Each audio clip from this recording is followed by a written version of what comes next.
Hello दोस्तों, नमस्कार। आपके अपने यूट्यूब चैनल एनालिसिस क्लास में स्वागत है। दोस्तों, जैसा कि आप देख सकते हैं, झारखंड सरकार के द्वारा जिला लेवल की भर्ती निकल कर आ चुकी है। तो जो भी एलिजिबल कैंडिडेट है आवेदन कर सकते हैं। तो चलिए आपको बताने वाले हैं पोस्ट डिटेल, यानी कब से आप आवेदन कर सकते हैं, क्वालिफिकेशन क्या होनी चाहिए, सैलरी क्या है, अप्लाई प्रोसेस क्या है, सिलेक्शन प्रोसेस क्या है। इन सारी चीज़ों की जानकारी आपको डिटेल में दी जाएगी, इसलिए वीडियो को अंत तक देखिएगा। अगर आप हमारे चैनल पर नए हैं तो चैनल को सब्सक्राइब कर लीजिएगा, ताकि इसी प्रकार की नोटिफिकेशन आपको समय पर मिल सके।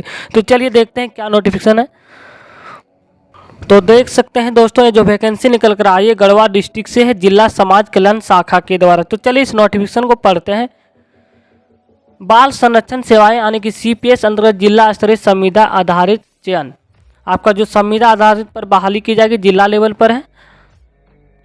बाल संरक्षण सेवाएं सीपीएस भारत सरकार की एक महत्वाकांक्षी योजना है, जिसके अंतर्गत राज्य में किशोर न्याय अधिनियम 2015 को विभिन्न प्रावधानों का प्रभावी रूप से क्रियान्वयन किया जा रहा है। बाल संरक्षण सेवाएं अंतर्गत जिला स्तर पर संविदा के आधार पर कार्य करने हेतु इच्छुक अभ्यर्थियों से आवेदन पत्र आमंत्रित किया जाता है। तो चलिए देखते हैं कौन कौन से पद के लिए आवेदन मांगे गए, सैलरी क्या है, कब से आप आवेदन कर सकते हैं। तो देख सकते हैं पहला पोस्ट है आपका संरक्षण पदाधिकारी यानी कि गैर संस्थागत देखरेख पद को दिया हुआ है। और टोटल यहाँ पे वैकेंसी निकल कर आ रही एक पोस्ट है। और उम्र सीमा जो है 30 से 45 वर्ष के लोग आवेदन कर सकते हैं। और इसके लिए जो शुल्क आपको जो मासिक परिलब्धि आने की जो आपको सैलरी दी जाएगी 21,000। तो इसके लिए शैक्षणिक योग्यता क्या होनी चाहिए, तो चलिए इस चीज़ को जानते हैं। तो आपका जो शैक्षणिक योग्यता समाज कार्य, मनोवैज्ञानिक या समाज शास्त्र में स्नातकोत्तर की डिग्री या किसी सरकारी मान्यता प्राप्त विश्वविद्यालय संस्थान से एमबीए या पीजीडी या बीए, पीजी, डीबीएम ये सब की अतिरिक्त योग्यता होनी चाहिए। यानी कि सामाजिक कार्य, मनोवैज्ञानिक, समाज शास्त्र में स्नातकोत्तर की डिग्री यानी कि पोस्ट ग्रेजुएट होनी चाहिए, तभी आप इसके लिए एलिजिबल हैं। तो इसके साथ ही आपको बाल कल्याण या बाल संरक्षण के क्षेत्र में आपको कम से कम 3 वर्ष का कार्य अनुभव होनी चाहिए, तभी आप आवेदन कर सकते हैं संरक्षण पदाधिकारी गैर संस्थागत देखरेख में। सेकेंड पोस्ट आपका जो है, दूसरा पोस्ट है आपका ऑप्शन नंबर कॉलम नंबर 2 यानी कि परामर्शदाता का है, इनमें जो टोटल वैकेंसी 1 है, जिसमें 30 से 45 वर्ष के लोग आवेदन कर सकते हैं। और इसके लिए जो सैलरी निर्धारित की गई 14,000 है। और इसके लिए जो शैक्षणिक योग्यता आपकी होनी चाहिए सामाजिक कार्य या मनोवैज्ञानिक या समाज शास्त्र में स्नातकोत्तर की डिग्री यानी कि पीजी पोस्ट ग्रेजुएट होनी चाहिए, या किसी सरकारी मान्यता प्राप्त विश्वविद्यालय संस्थान से एमबीए या ये सब डिग्री अतिरिक्त योग्यता होनी चाहिए। इसके लिए जो है बाल विकास एवं काउंसलिंग में कम से कम आपको 2 वर्ष का अनुभव होना चाहिए, तभी आप आवेदन इसके लिए एलिजिबल है। तीसरा जो वैकेंसी निकल कर आ रही, तीसरा पोस्ट आपका सामाजिक कार्यकर्ता। यहाँ पे टोटल जो वैकेंसी 2 पोस्ट है और 30 से 45 वर्ष के लोग आवेदन कर सकते हैं। इसके लिए जो सैलरी निर्धारित की गई 14,000 है। और इसके लिए जो शैक्षणिक योग्यता जो है सामाजिक कार्य या मनोवैज्ञानिक समाज शास्त्र में स्नातकोत्तर की डिग्री होनी चाहिए, और किसी सरकारी मान्यता प्राप्त विश्वविद्यालय या संस्थान से आप अगर आपके पास एमए है, पीजीडीबीए या आपके पास ये सब अतिरिक्त योग्यता है तो आप इसके लिए आवेदन कर सकते हैं। और इसके लिए जो कार्य अनुभव भी मांगा गया है, बाल विकास या काउंसलिंग में कम से कम 2 वर्ष का अनुभव होना चाहिए, तभी इसके लिए आप आवेदन कर सकते हैं। नेक्स्ट पोस्ट है आपका लेखपाल के पोस्ट पे है, जिनमें से एक पोस्ट लेखपाल पर है, यानी कि इसमें जो उम्र सीमा जो है 30 से 45 वर्ष के लोग आवेदन कर सकते हैं। इसके लिए जो सैलरी निर्धारित की गई 14,000 है। इसके लिए क्वालिफिकेशन आपका वाणिज्य में स्नातक यानी कि ग्रेजुएशन में आपका कॉमर्स होने चाहिए यानी कि बीकॉम, और कंप्यूटर में दक्षता, टेली का ज्ञान, सरकारी मान्यता प्राप्त विश्वविद्यालय संस्थान से अगर आपके पास एमए, एमसीए अतिरिक्त योग्यता है तो आप आवेदन कर सकते हैं। यानी कि कंप्यूटर का ज्ञान होनी चाहिए। और इसके लिए जो है कार्यानुभव भी होनी चाहिए, जिसका आप देख सकते हैं सरकारी संस्थान, लोक उपकर मान्यता प्राप्त संस्थान में न्यूनतम 3 वर्ष का लेखा कार्य का अनुभव होना चाहिए। 5वां पोस्ट आपका आंकड़ा विश्लेषण। इसके लिए एक पोस्ट है, और जो टोटल सैलरी आपको जो निर्धारित की गई 14,000 है, इनमें 30 से 45 वर्ष के लोग आवेदन कर सकते हैं। इसके लिए जो क्वालिफिकेशन निर्धारित की गई सामाजिक कार्य या समाजशास्त्र या एंथ्रोपोलॉजी में स्नातक, सरकारी मान्यता प्राप्त विश्वविद्यालय या संस्थान से आपके पास अगर एमकॉम की डिग्री या एमसीए तो अतिरिक्त योग्यता होगी, तभी आप आवेदन कर सकते हैं। नेक्स्ट है, इसके लिए कार्य अनुभव भी होनी चाहिए, संबंधित कार्य में कम से कम 2 वर्ष का अनुभव होना चाहिए। नेक्स्ट पोस्ट है आपका सहायक सह data entry operator.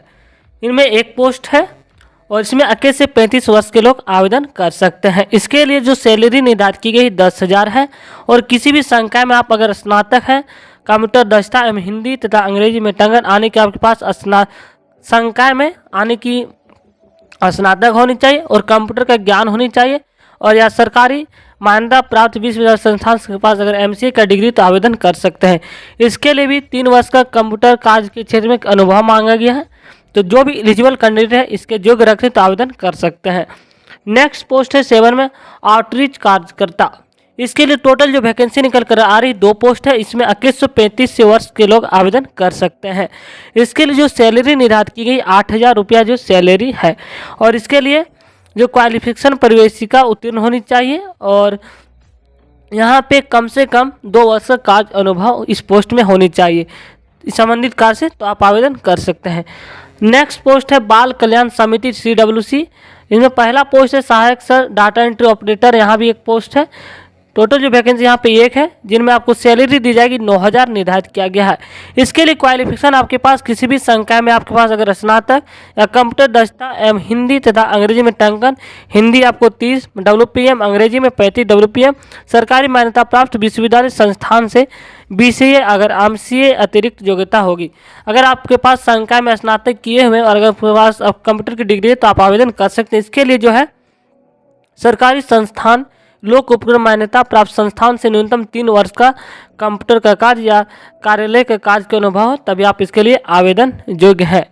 Next post है किशोर न्याय बोर्ड JJB। इसके लिए सहायक सर डाटा एंट्री ऑपरेटर। इनमें जो टोटल जो वैकेंसी 1 पोस्ट है और इसके लिए जो सैलरी निर्धारित की गई है 9,000 है और इसके लिए जो क्वालिफिकेशन किसी भी संकाय में अगर आप स्नातक हैं किसी भी संकाय में और कंप्यूटर दक्षता या हिंदी टंकन इस सब में आपको कंप्यूटर नॉलेज होनी चाहिए। अगर आपके पास BCA की डिग्री फिर भी आप आवेदन कर सकते हैं अगर आप स्नातक नहीं किए हैं तो। दूसरा है इसके लिए जो कार्य अनुभव सरकारी संस्थान लोक उपक्रम मान्यता प्राप्त संस्थान से न्यूनतम 3 वर्ष का कंप्यूटर कार्य या कार्यालय कार्य का अनुभव होना चाहिए तो आप आवेदन कर सकते हैं। अगर आपके पास कार्यालय कार्य का अनुभव है तो इसके लिए भी आप एलिजिबल हैं। तो चलिए अब देखते हैं कब से आवेदन कर सकते हैं, आवेदन प्रोसेस क्या है। तो चलिए देखते हैं।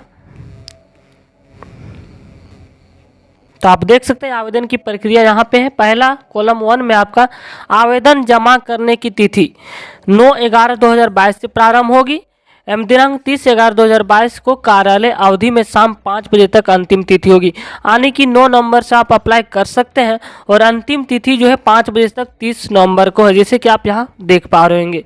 इसके बाद अंतिम तिथि के बाद प्राप्त आवेदन पर विचार नहीं किया जाएगा। तो आप 9 नवंबर से आवेदन कर सकते हैं 30 नवंबर तक। तो ये जो फॉर्म भरा जाना है ऑफलाइन माध्यम से भरा जाना है, इसलिए जो भी एलिजिबल कैंडिडेट है जल्दी जल्दी आप आवेदन कर सकते हैं। तो चलिए अब देखते हैं आवेदन करने का प्रोसेस। तो आप देख सकते हैं आवेदन भी प्रपत्र में रजिस्टर्ड डाक या स्पीड पोस्ट या कुरियर से स्वीकार किया जाएगा।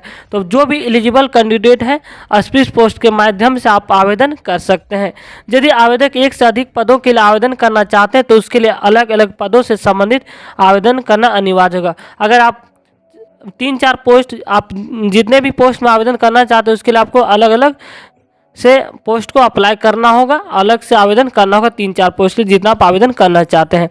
तो आवेदन पत्र के साथ सभी भौतिक योग्यता आपके पास जो भी योग्यता है जो भी डिग्री है और कार्य अनुभव, जाति प्रमाण पत्र, स्थानीय प्रमाण पत्र के अतिरिक्त भौतिक प्रमाण पत्र के सत्यापित छाया पत्र संलग्न करना अनिवार्य होगा। अगर आप आवेदन करें तो स्पीड पोस्ट के माध्यम से आप आवेदन कर सकते हैं। ऑफलाइन फॉर्म भरा जाना है और इसके साथ ही आपके पास डिग्री जो भी है आप छाया प्रति संलग्न करना अनिवार्य है, जैसे यहाँ कहा गया है। तो आवेदन आपको ये पोस्ट कहाँ स्पीड पोस्ट के माध्यम से कहाँ भेजना, इसका एड्रेस दिया हुआ है जैसे आपकी अब देख सकते हैं। आवेदन करने की एड्रेस तो जिला समाज कल्याण कार्यालय समाहरणालय गढ़वा, प्रथम तल्ला, विकास भवन, ब्लॉक 1, गढ़वा, पोस्टेज जिला गढ़वा। तो आप इस एड्रेस पर आवेदन कर सकते हैं स्पीड पोस्ट के माध्यम से। तो जो भी एलिजिबल कैंडिडेट है आवेदन कर सकते हैं।